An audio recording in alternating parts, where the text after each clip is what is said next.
coding each of the atrocities. Here is my index.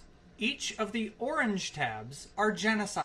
He's about to talk about atrocities and things that are evil, but he has no definition of what is good and what is evil except his own private emotions about what feels good or what doesn't feel good for him. But then if I said, what about my feelings? My feelings say this. This is what makes me feel good. This is what I think's right. How can you disagree with me? Everybody has their own favorite flavor of ice cream. Nothing is objective. Okay, there's something called objective morality and subjective morality. Subjective morality just means like, I like ice cream, chocolate ice cream, you like vanilla ice cream. He likes Rocky Road, he likes this. No one's really right. It's just about what you like, right?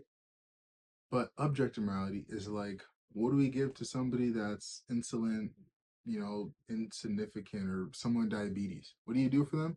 Do you give them vitamin C or do you give them insulin? There's only one correct answer. It's always insulin. But he's about to condemn God with his own standard of morality that I just disagree with. So I don't think it's evil. I don't think it's evil to do any of those things. Prove to me it's evil.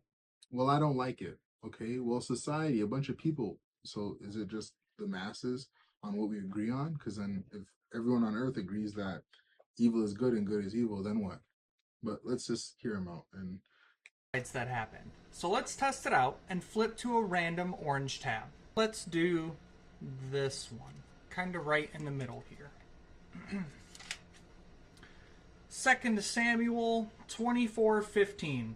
So the Lord sent a plague upon Israel that morning, and it lasted for 3 days. A total of 70,000 people died throughout the nation, from Dan in the north to Beersheba in the south. One more. But I kind of like that because at least like usually I always say like God's just for Israel and he's just taking out all of Israel's enemies. But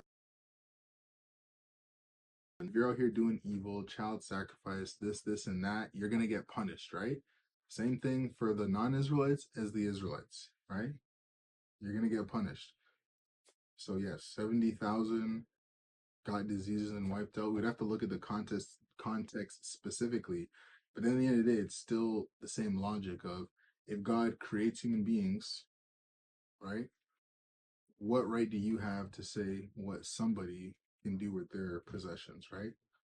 Same way I can tell you, hey, I don't like your nail polish. Don't do that with your body. And you see your ears, don't do that with your ears. And don't do this. And don't get tattoos. And don't do. You can say, yo, why are you stepping on my style, bro? Let me do what I want with my own body. Isn't that their whole argument, right? My body, my choice, even though there's another body inside of their